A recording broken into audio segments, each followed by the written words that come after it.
things around me, you don't know why.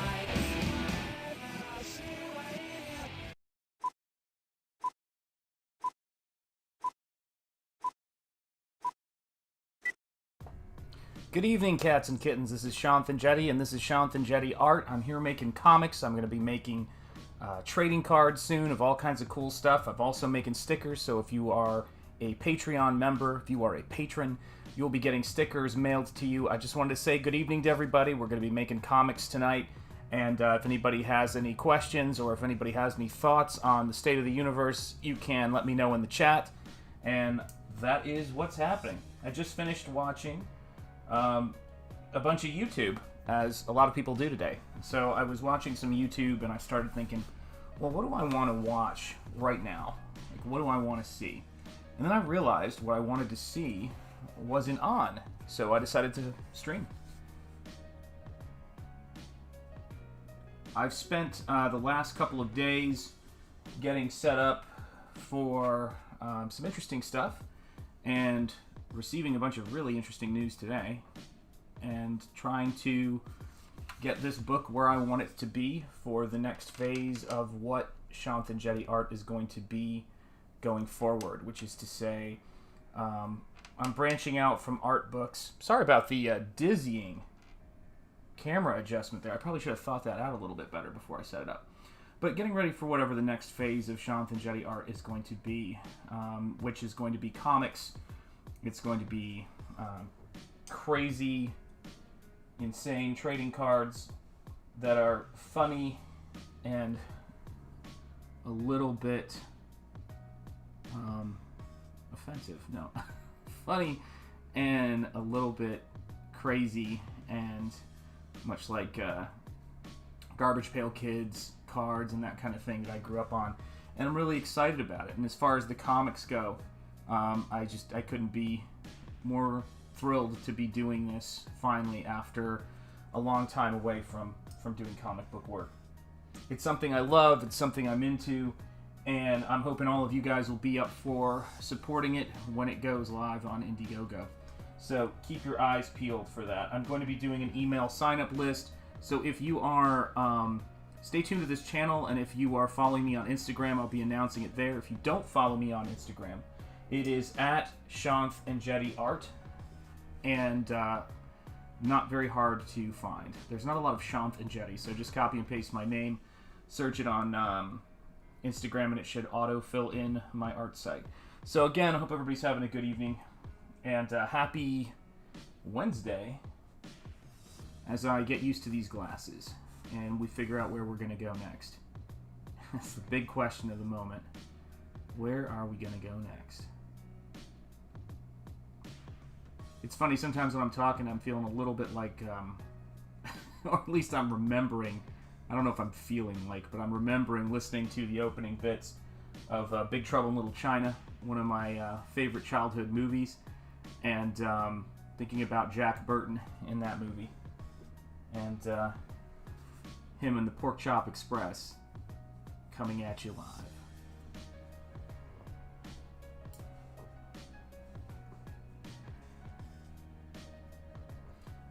I was watching a couple of people talking about their comic book campaigns, and I've been following Indiegogo campaigns for probably about 3 years now, maybe more. And it's really interesting to see what other people are doing and get ideas from, you know, the kind of strategies they use. And but the coolest part of it has been just meeting people who are interested in the work. I mean, it's really cool. I had no idea when I got on Instagram that things were gonna get to a point where I could fund 2 art books and get those fulfilled, and now I'm on to the next thing. And it seems to me like the next logical step was to tell the story, because while I love making my art books and it's great, I just think having a story and having something to read is just a little bit more, I don't know, you can sink your teeth into it, and you can, no pun intended, this is a vampire story of course, but you can sink your teeth into it, and you can, you know, just get more immersed in it. It's hard to describe. It doesn't mean that it's going to have any less of the detail and the sense of play that people who buy my stuff are accustomed to, but there's more I want to do, and I love the art books, and in many ways it's very similar. But I think I can do a detailed character or creature like this crashing through a doorway with these people on the other side, just to give you a sense of the scale we're talking about. I'm going to turn this sideways.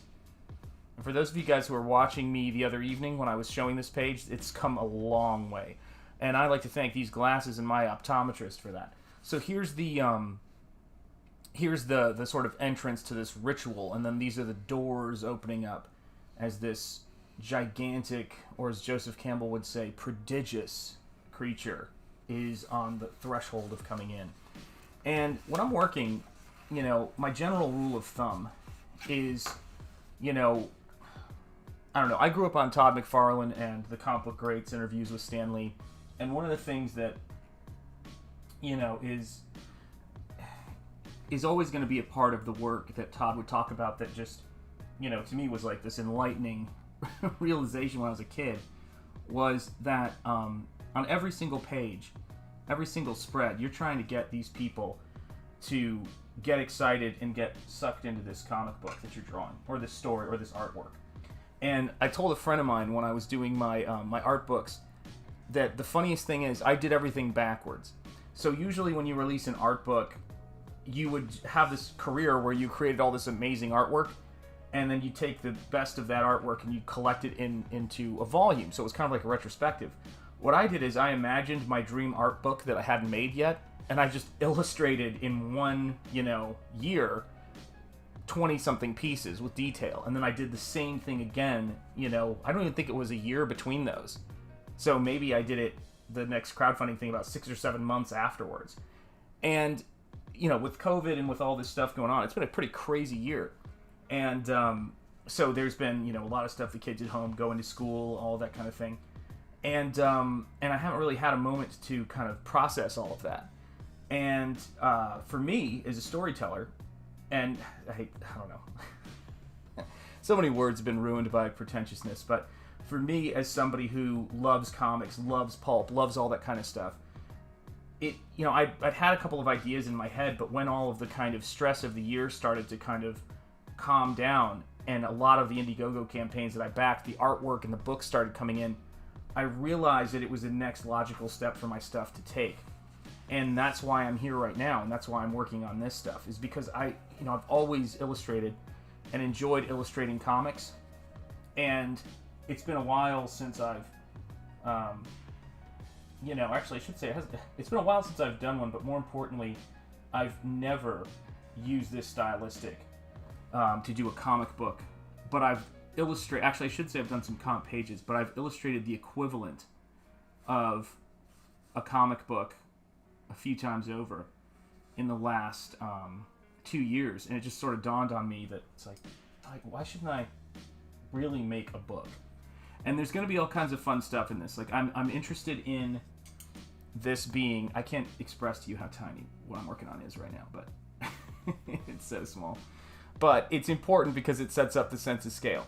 But when I sat down and thought about what I was going to do next, I'm like, I want this comic book to even be in some ways more than a comic book. I want it to be really, really fun and have a lot of cool, I don't want to say fake advertising and stuff like that. Nothing like that, although I think that's really cool. But pinups, maybe a short story or two, that kind of thing. I want it to be the kind of thing that someone buys and just gets really, just feels like they had a really cool thing that when they go back to it makes them happy. Not just the story, but the whole aesthetic of the experience. Because when you're doing crowdfunded stuff, you can do anything. That's what's so cool about it. You just have to have enough interested people to back it. Once you have that, there's no art director. You just go for it. So I've been making books since I was a kid. And, this is just a continuation. I've self-published, I don't know how many comic books in my life, but, I think it's, how many have I done? I had it up, 1, 2, that was I did a couple professional things, but I think I've self-published 4 comics in my life, 22 pages where I penciled, inked, and the last 2 computer colored it. And then I sort of went into more traditional illustration and education. And so it's been kind of a long time coming, me returning back to this stuff. There we go. That's what watercolor does. This is gouache, or opaque watercolor, I should say. But sometimes I like to use it like watercolor a little bit so it'll break, like what you're seeing right there, and kind of do these kind of cool, you know, paint mixing, wet on wet kind of stuff that I just did right there. And those pillars are made of sort of skeletons and bones because they're a part of this sort of evil ritual thing that's going on. So I want to make sure they have a little bit more texture than everything else. Yeah, there we go. All right, that's working. So here's what we'll do. Let's move this camera back just a little bit. Whoa. And what's so funny is, try not to be, you know, too much of a boomer with this, but I want to make sure I get a good amount of this in frame. There we go. So that you guys can see what the issue is here in terms of what I'm working on. It's this is in a lot of ways it's two panels, but this is actually one image, which is the first panel is showing you the interior space, and then the second panel, if I move this back here, the second panel is showing you, there we go. The second panel is showing you the creature that's about to come through this doorway. And so that's the kind of thing, like whether it's looking at Lovecraftian, you know, horror, and looking at, the work of Guillermo del Toro, which for any of you guys who haven't seen it yet, I just posted the video footage that I took from a trip to Toronto where we visited the Guillermo del Toro At Home with Monsters exhibition, and it was amazing. It was in 2019, I think no, actually 2017 maybe. Gosh, when was that? I think it was 2017. And it was amazing. I saw so much original artwork from some of my heroes, and one of my biggest heroes is Guillermo del Toro. And I love Guillermo del Toro's aesthetic. If you look behind me, I think in this shot you can see a Golden Army soldier or warrior. And there's a lot more Guillermo del Toro. There's a lot more Guillermo del Toro behind me over here. Tongue twister for today. I should be able to pronounce that and only say his name every 5 minutes. Sorry about that, folks. There we go. So now we got some more camera work. So I'm going to do some more brush work up here on this creature and put some detail in there. There we go.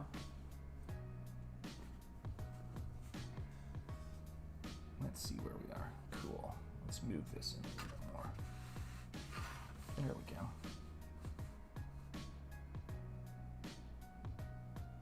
And if you haven't already, make sure you like and subscribe and follow this channel. There's going to be a lot more coming soon. Actually, now is soon. There's going to be a lot more coming continuously from now on. Finally, you've got a decent setup going. Things have kind of slowed down. My wife is out of work right now, which is not saying not out of work, but the school year ended. She's a teacher. So things have been a lot more, we have a lot more time on our hands to actually get stuff done right now. So here you go. Nice. Oh, thank you so much. Appreciate that. So here we go. So when I'm working on something like this, just to make it a little easier for people to see, there we go. I tend to go in a little bit more detailed, and that's why I'm wearing these reading glasses I just got about 2 weeks ago. I realized that I couldn't do the detail I wanted to do anymore, and I was like, what's wrong? I'm just getting these headaches, and maybe that's affecting me, and I just realized that my vision, my close-up vision was going. And so much of my artwork happens, I just realized you can't even see me there. See how that works? Yeah, that's a little dyslexia there. If I lean forward, not that it's important to see me, but it's weird to look over. But I decided when I was doing this stuff that, you know, I needed to go get my eyes looked at. And sure enough, when I got these glasses, things just went gangbusters. It's crazy. Let's see. Hey, Sarah, how you doing? Oh, excellent. Good to see you.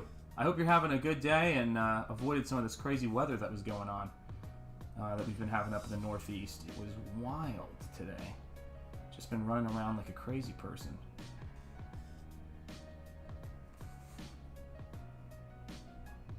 There we go.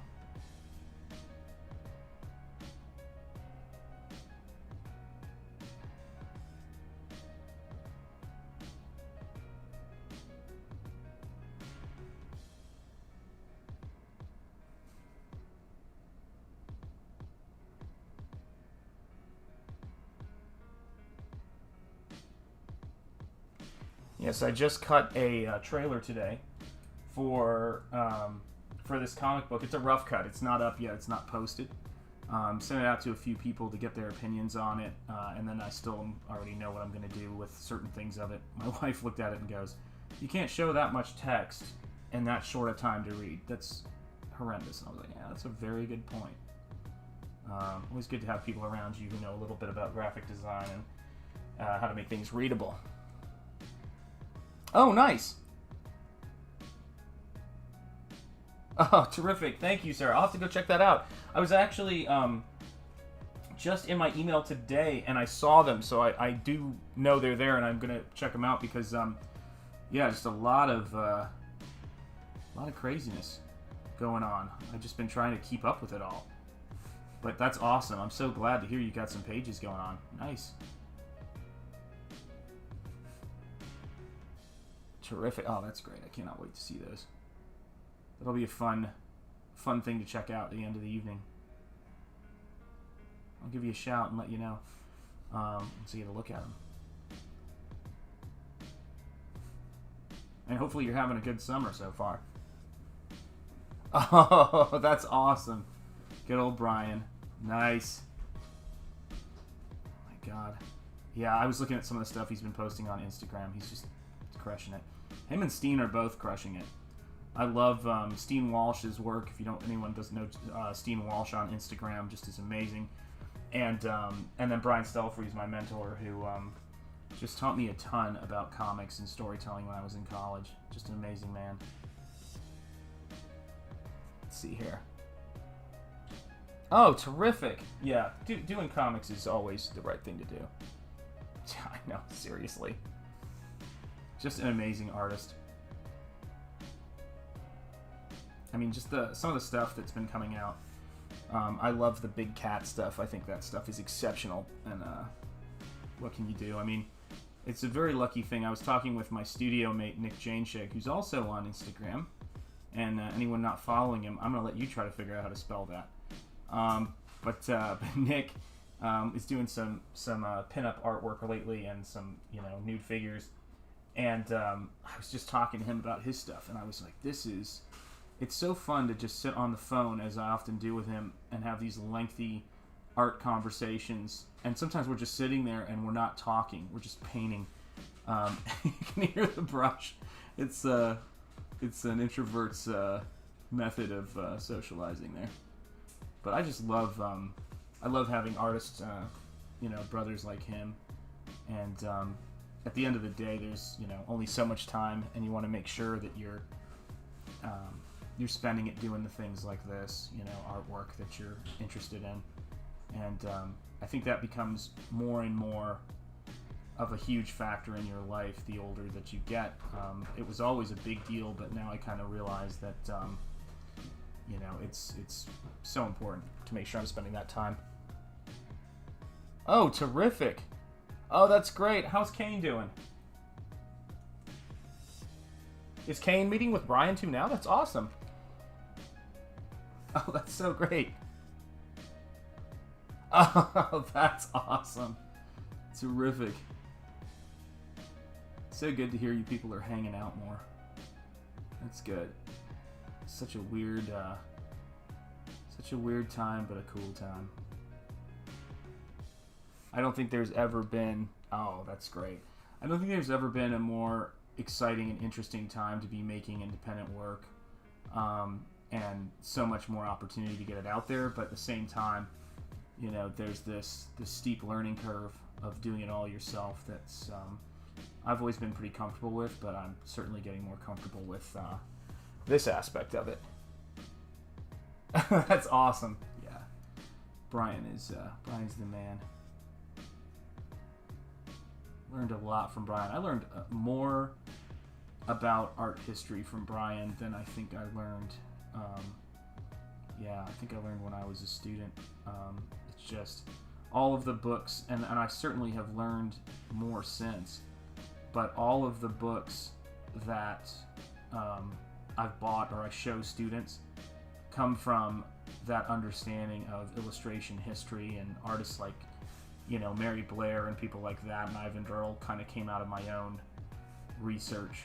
But Brian kind of introduced me more to the golden age of illustrators, and then I met my brother Nick Janeshag, and Nick Janeshag is Brian's actually hung out with me and Nick when he was up here, and Nick is an encyclopedia of art knowledge, art information, processes. He knows how to do everything. He's incredible.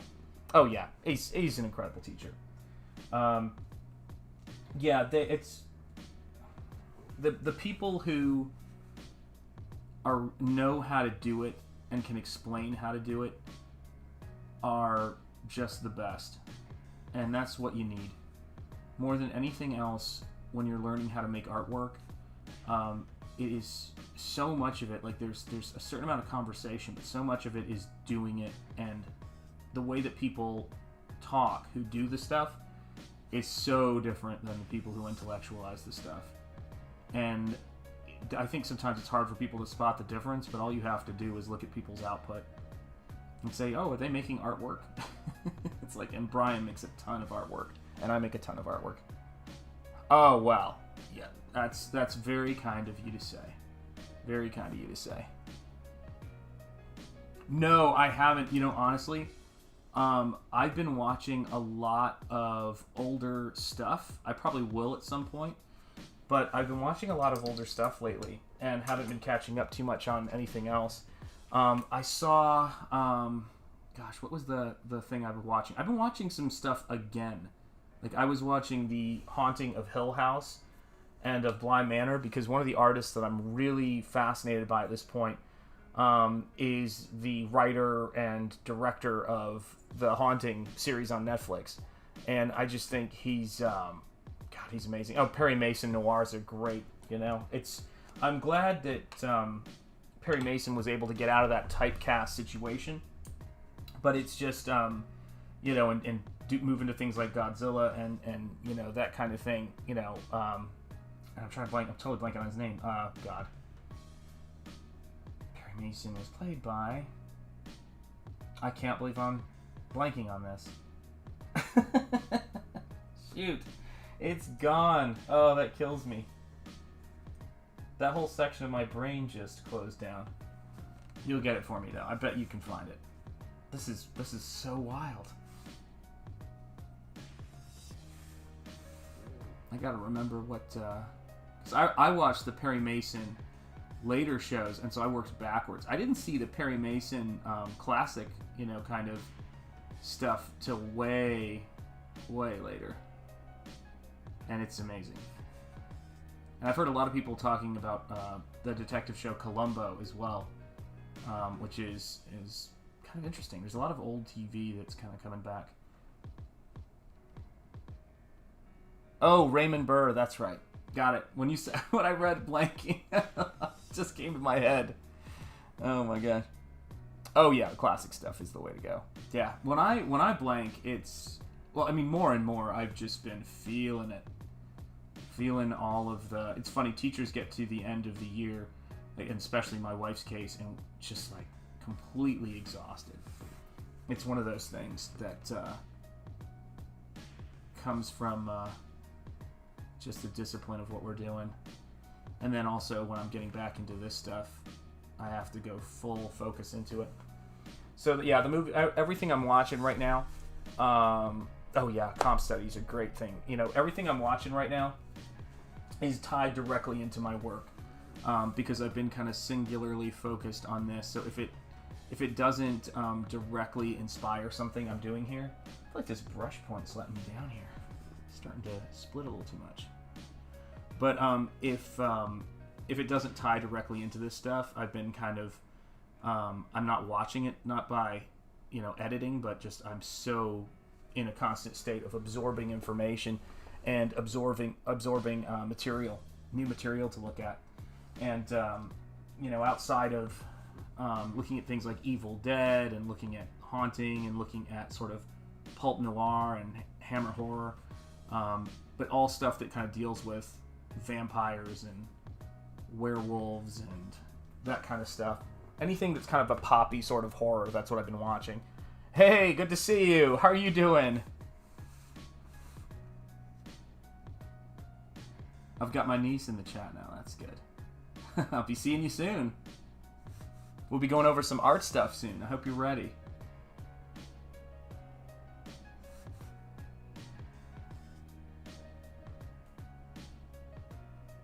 So yeah, just a lot of this is... Let me see if I can move the camera a little closer so I can get a good angle. Excellent. I'm good. Just been working on pages, finished watching. Let me see if I can get this a little bit better position. There we go. That's a little better. Been working on some paintings and watching some live streams and yeah, spending time with your cousins. We're all getting ready to come down there. I'm getting ready to see my my sister-in-law. I'm getting ready to see your mom, who's I met when she was 15. She came up to visit big sister up at college. So yeah, it's I've known your mom since she was 15 years old. That's kind of amazing.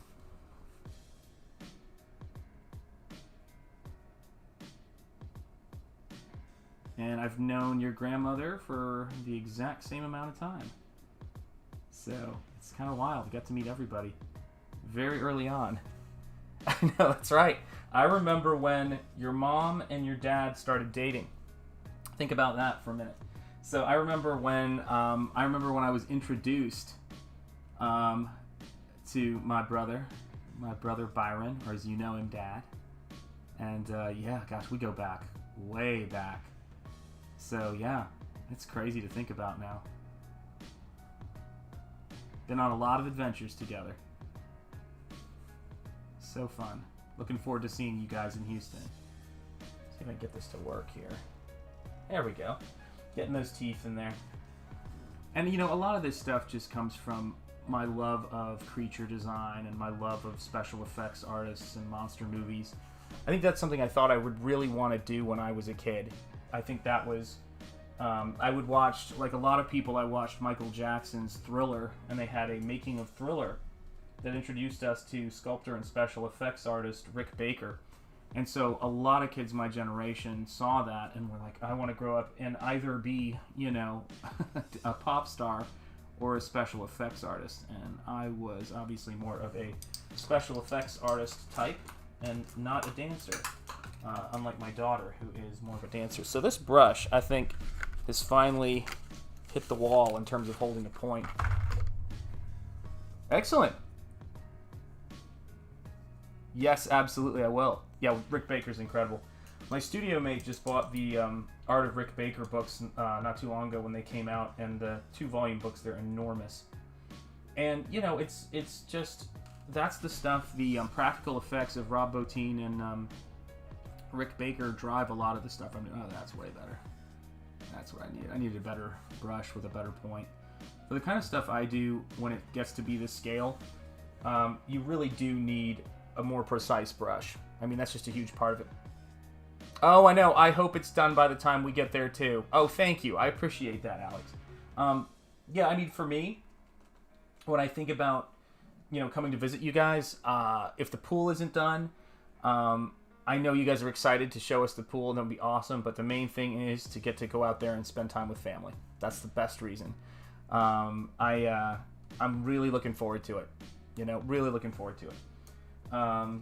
Yeah, and I'm, you know, curious to see. I mean, I've been to Houston. I don't know if you know this, but I was born in Houston. So, yeah, almost 45 years ago. So, yeah, that's where I was born. Okay, excellent. See you soon, Sarah. Get some sleep, okay? Always listen to that girlfriend. That's important. Let me see here. There we go. So now I'm going to rotate the page so that I can keep my hand in the proper... So our hands only have one position that we really are comfortable drawing in, and it's always good. Oh, if I mess up, I just work right over it. But I always turn the page to make it a little bit easier for me. So my hand is always moving like this along perpendicular to my arm instead of parallel. And that makes it so much easier. So I can rotate the paper back, and then I can just come into it like this. When I get past that point, I rotate it a little bit, and then we go in like that. The same thing here. Rotating it a little bit, and then just working in those forms. And that's how we get those delicate, graceful lines when we're working. It's one of the most important things about it is turning that page. And, you know, it's interesting. If there's one thing I could suggest to anybody who's working as an artist and interested in, you know, being creative and telling stories, never miss an opportunity to find audiobooks to listen to. I listen to a lot of the ones I find on YouTube that are in the public domain, and it's just a really great source. Reading things like Sherlock Holmes, The Hound of the Baskervilles, it's a really great book, and it just feeds your creativity and gets you thinking of stories.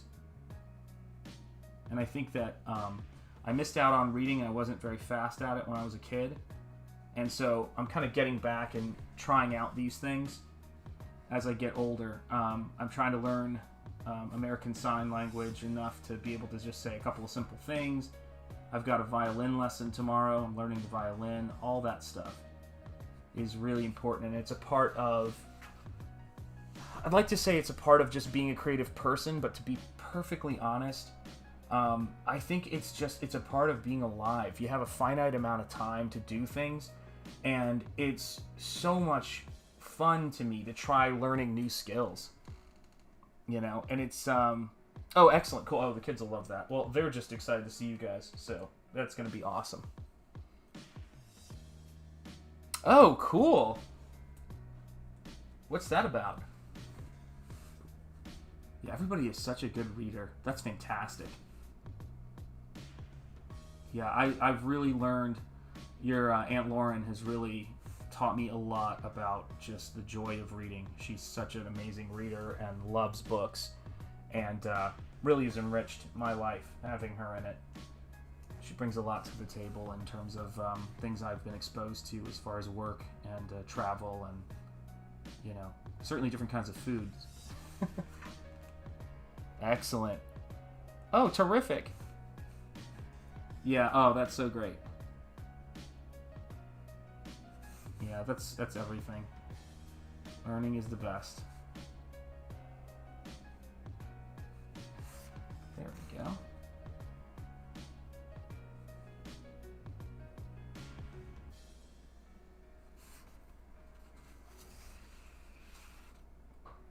Let's see, what do I need to do next? Yeah, right there.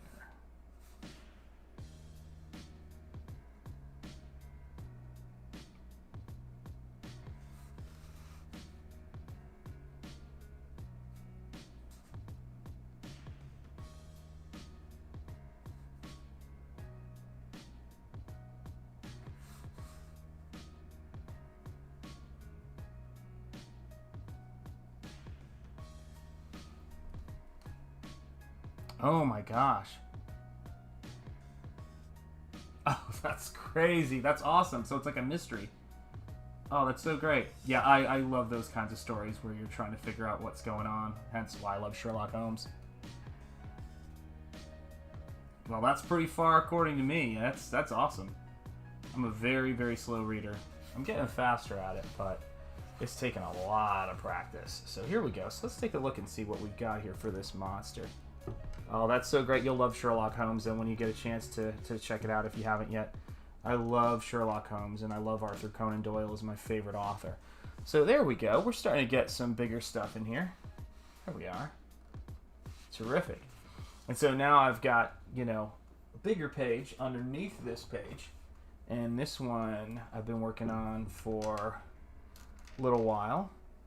And it's got just a huge double page spread. So I've got characters over there, and as I pivot the camera back, I've got a lot happening right in here. So if I move this, see if I can pull this off here.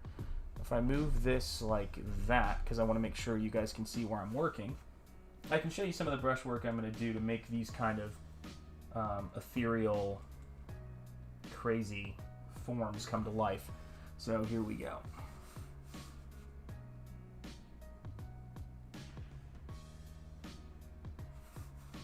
And while it may look like I'm using ink right now, I'm using a opaque watercolor, Pelican Pan opaque watercolor set.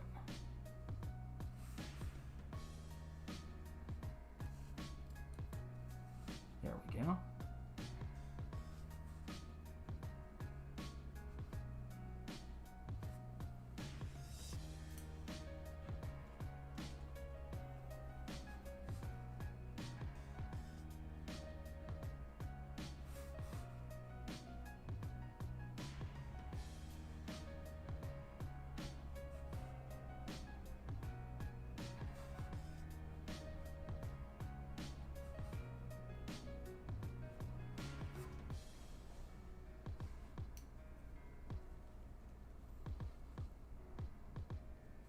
The paint I use regularly is this Pelican Pan opaque watercolor set.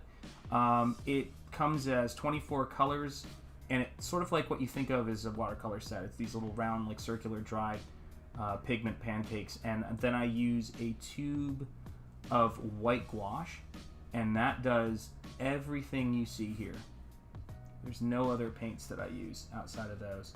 And that set of gouache costs about 20 bucks, I think it is, or maybe 30 bucks for 24 colors. And then, so that's the Pelican opaque watercolors. And then the tube of gouache can cost a little bit more. It's like about $15, but it's so worth it. So worth it. Here we go.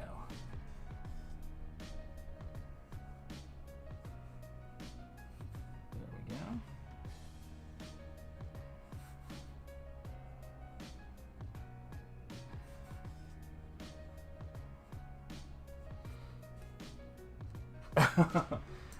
I don't know. I can honestly tell you, I'm sure it has something to do with, with the stuff that we see growing up. But then when I really think about it, I don't know. I've had creative ideas for things and told myself stories since I was little. And I think the biggest thing for me was getting the skills, the hand skills, to be able to show the things or show the things I had in my head. And, come to think of it, let me see if I can answer that even better. There's certain experiences you have when you're really young, and I mean before the age of 10, maybe before the age of 8. I might have been even 5. I'd have to look it up. But my family took a trip when I was really little to Universal Studios in California, and they had a minor version of the theme parks that they have in Orlando. And when I was there, they had all of these things like the Universal Monsters makeup shows. They had the original Frankenstein and all this stuff in there. They had the Battlestar Galactica tunnel that you went through, and there were all these laser lights, and King Kong and Jaws and all of these classic rides. And they just had it was like the most amazing thing in the world to me. And so theme parks are a huge part of where my creativity comes from. I think that's probably the biggest part. That and movies. That's huge. And I love that stuff. I show Lauren, your Aunt Lauren, I show her a lot of the stuff that, because there's video of it on YouTube of what it was like during that time. And I'll just say this was the thing that, that really inspired me. And if you've ever been to Disney World, there's this ride that you can see on YouTube called the Haunted Mansion, and that was huge for me. Love the Haunted Mansion. And Walt Disney, the man and creator, and the people that he employed who made all those rides, huge inspiration for me. I don't know where I'd be today without the impact of that man and all of the creativity that the people he hired were responsible for. And to be honest, I think a lot of Walt Disney's legacy as a theme park creator and the people that were a part of it has kind of moved over to Universal Studios, where I had my first big influence and impact with stories and creativity. I was a big fan of the Lou Ferrigno Incredible Hulk show, which was out a long time ago. Lou Ferrigno was this bodybuilder, and that show used to both... Actually, I don't know if it scared me too much, but it was kind of scary. But I just loved the Incredible Hulk when I was a kid. Still do. That's why the Hulk is behind me right now.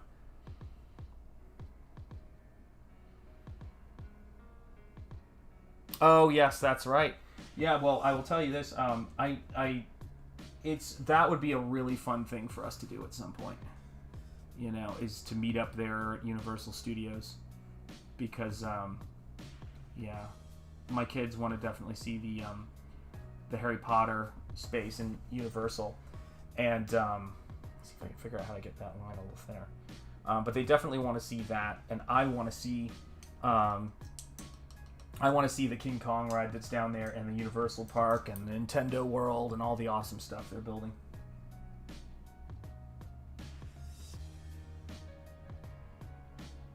So here's an example when I'm making this stuff of how this stuff works.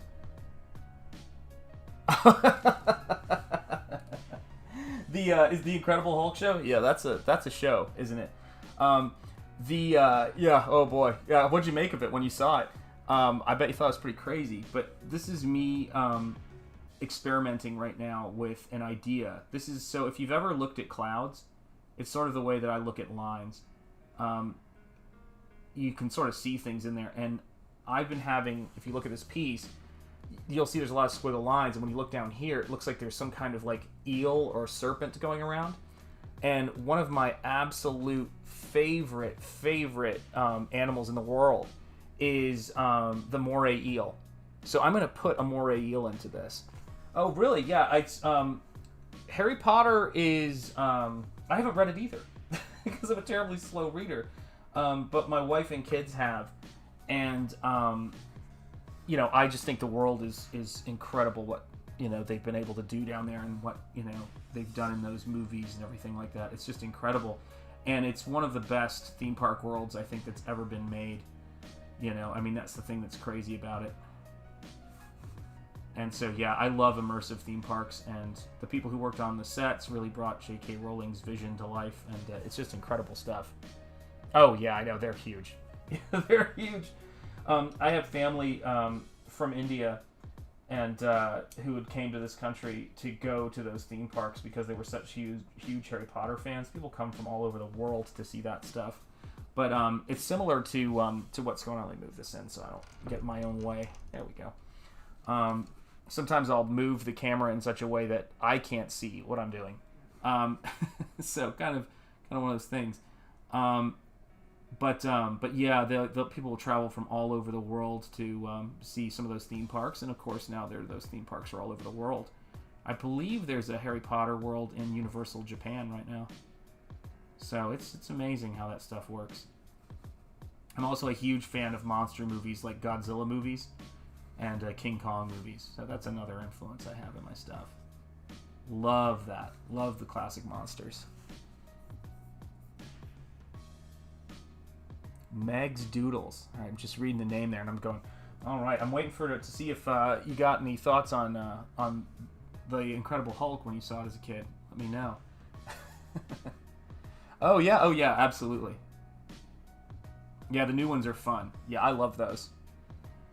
I've seen those, and then the ones going back to the 70s, I've seen those too. Big fan of the whole thing. One of my favorite YouTubers in the world is a guy named Leslie Chambers, and he has a channel called Leslie Chambers Kaiju Reviews. Just a really nice guy. Oh yeah, that one too. Yep, great one. Great flick. Love that stuff.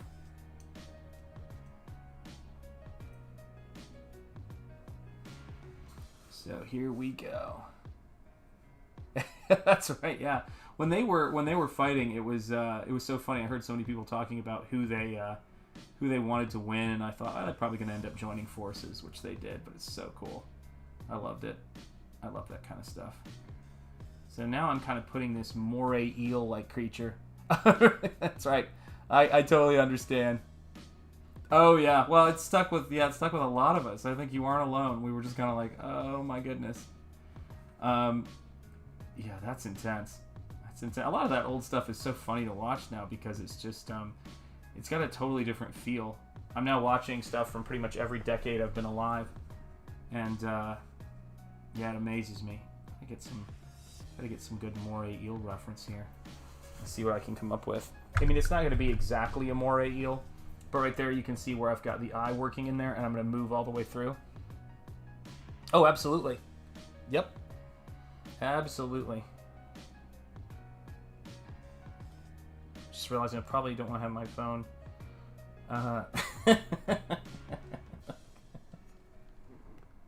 Sorry, my friend just sent me something really funny. But anything, because I grew up on artists like Mobius, and Mobius did a lot of like mushroom, jellyfish, kind of work, and I've done stuff that's a bit like that. The only thing I run into that's difficult for me... Oh, thank you so much. I appreciate it. One of the things that's most difficult to me about it is artists like Frank Frazetta, who I'm a huge fan of, Mary Blair, I'm trying to think of all the people. Oh my gosh, Arthur Rackham, all these great illustrators have drawn mushrooms so well. And when I draw them, I always think, oh, that's not good enough. So I'm working on it. And it's like with everything, you know, anything you're passionate about, it's kind of strange, but I always try to draw, like, if I have to draw a type of, well, and mushroom obviously is a fungus, and there's a lot of different kinds, but if I have to pick something that's like plant-like to illustrate, I always draw, and you can see it in my work, bristlecone pines. I love bristlecone pines. Okay, the other guy's nice. Charlie's Angels, Scary Stories telling. Oh, cool. I saw the original artwork for that. In my YouTube video before this one, you can see a trip where I went to go see an exhibition in Toronto on Guillermo del Toro's work. And the original artwork from the book that the movie Guillermo del Toro produced, Scary Stories to Tell in the Dark, is there. It's in the show. These beautiful black and white watercolors. They're awesome. Oh, cool. Oh, is that like a horror movie? That sounds like a scary movie. And it's to me, let me see if I can get this to work here. Where's that gray eel? Oh, these are such creepy creatures. That is so weird. Yeah, oh yeah, it was so much fun. It was such a great flick. Oh, there we go, cool. Okay, I got some decent reference here. So yeah, there was a, I forget exactly where we were, but I went to a hotel one time, and the people who were at the hotel thought it was, you know, adorable. But they had an eel in a sort of fishing tank, or what do you call it, a fish tank there. And the thing about it that was, God, why can't I get this picture to load? The thing about it that was so cool was, you know, it was blind, and it was a rescue, I guess, but I just was in love with this thing. I would just go to the tank, and then they said, if you come back tomorrow, we'll feed it, and you can get a better look. And they were so sweet to me. They were, the people at the hotel who fed the eel and took care of it were just really fantastic. I mean, you meet people in your life sometimes who just, you know, I don't know, they just inspire your imagination. And I bet you those people had, I mean, I was a tiny, you know, not tiny, but I was very young. And I'm sure they just were seeing a kid who was so thrilled to be there, but they probably had no idea that that moment was going to lead to me talking about it on a live stream and doing a painting inspired by that experience. But that experience is a very powerful one, you know? Oh, there's great people in the world. There are a lot of really great people in the world I've found. And I've seen a lot of different stuff, but it just will never change that. And there's you know, so much creativity and so much imagination out there, and so much amazing science. I love watching Planet Earth and Blue Planet, the David Attenborough BBC nature shows, because it's just, there's so much out there that is inspiring and cool to see. Let me see if I can get this to work. Oh wow, that's a really cool photo.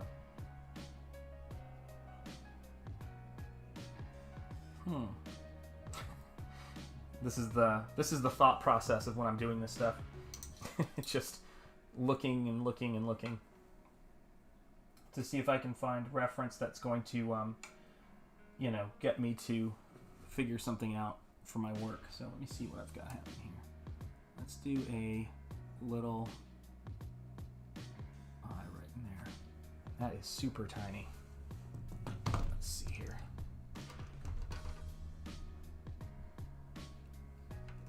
There we go. Ah, there we go. Awesome. So that right there is a very, very tiny eye. And I'm going to just make sure that I get that in there. Because once you put an eye into your stuff, it really plants the piece for you. And it's hard to describe, but it just makes things all the better. You know, all the much more, you know, strong in your work.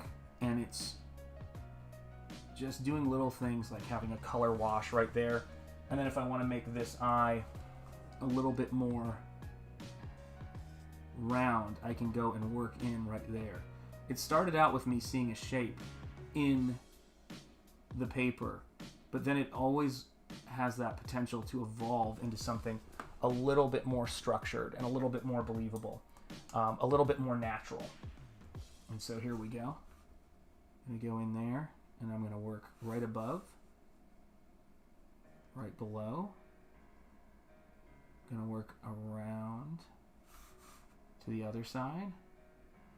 And then, let me see if I can make it so it's a little easier for you guys to see. The way I can do that is, if I move this over at an angle, my hand will get out of the way. There we go.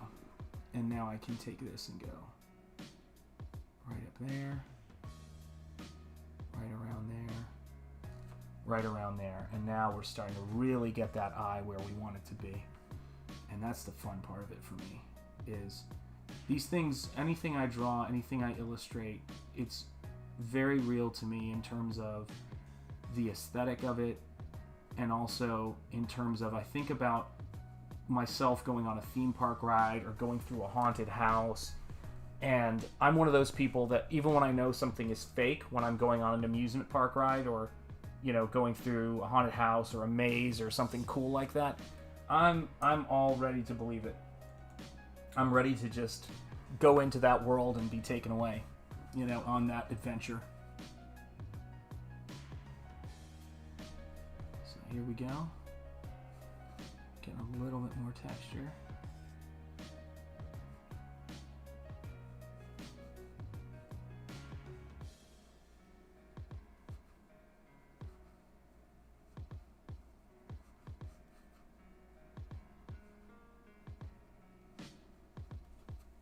There we go.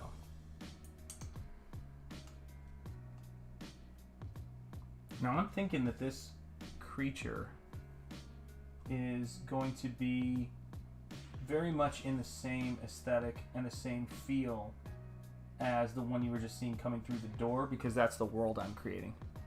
Okay, all right. Take care, Alex. Have a good night. Have a good night's sleep, and I will see you soon.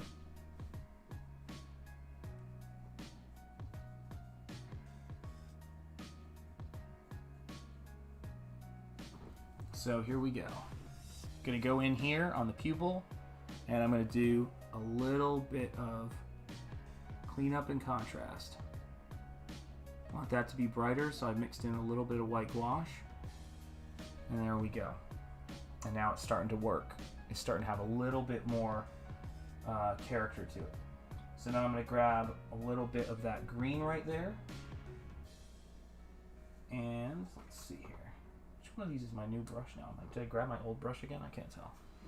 And I'm going to take that green and we're going to work just like what we did there. We're going to work around. There we go. Really kind of build that out. There we go. I wonder if this is the brush I was using before. Let me see which one has the better point. Both have a decent point. I'll try this one a little bit more and then we'll go from there. Get the water out of it. And here we go.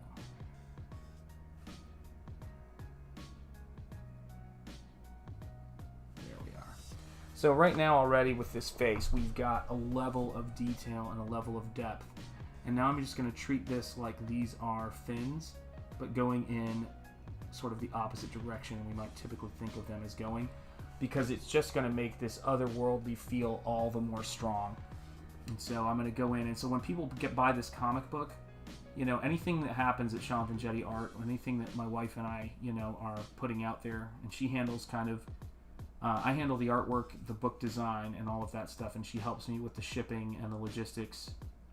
Anything that we do here, our goal is, whether we're shipping it to England, or we're shipping it to France, or we're shipping it to Texas, or we're shipping it to California, you know, or even near us in Rhode Island, our goal is to make something that is exciting and inspiring and that is a joy to have around.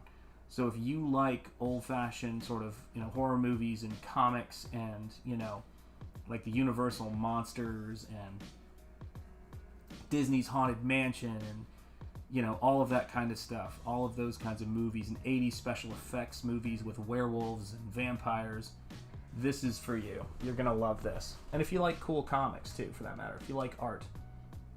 So let's zoom out here a little bit and we can see a little bit more of this kind of crazy world that we're working on. There we go. Let it focus.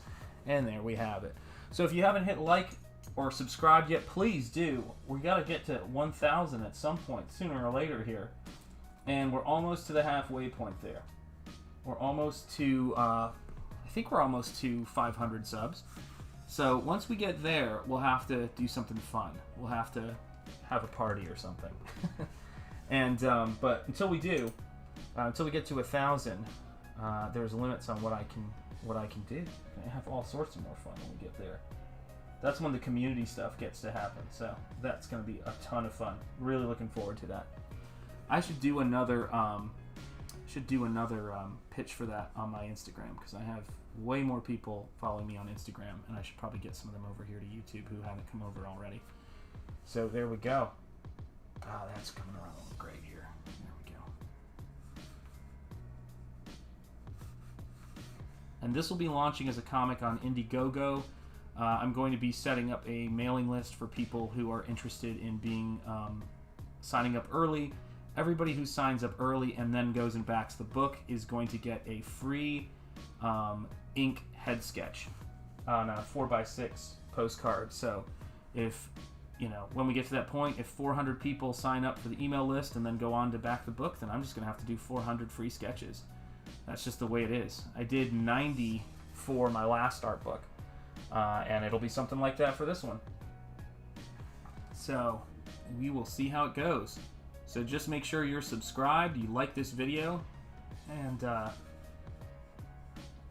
we'll continue to have some fun and see where this whole thing goes. So yeah, this is the project right now, and I'll do a zoom out so everybody can sort of see where we are. That is one small section of this entire image right there. See if I can make that work. Let's focus. There we go. So this is one small section of a double-page spread that's going to be in my next comic. And that little eye we've been working on, this will give you a sense of... Oops, sorry about that, folks.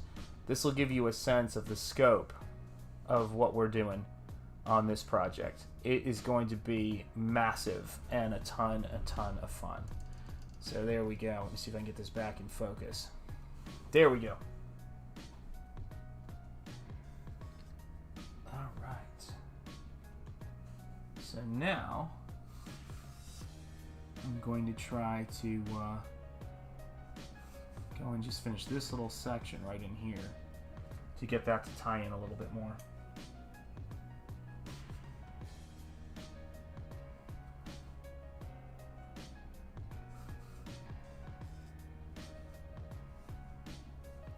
Thank you everybody for coming in here too and checking all this stuff out. Looking forward to seeing you guys on the next stream, and also looking forward to seeing, you know, how this book goes. Please like and subscribe to this channel, and like I said, I appreciate everybody's support backing my last two art books. They were a big success because of you, beyond my you know, expectations when I first started down this road, and I just see bigger and cooler things in the future. So everybody take care, have a good night. I am going to go and get something to eat, do some more work, and we'll go from there. But it's been a blast, and I will see all of you guys soon. Okay? Take care, have a good night, and yeah, see you soon.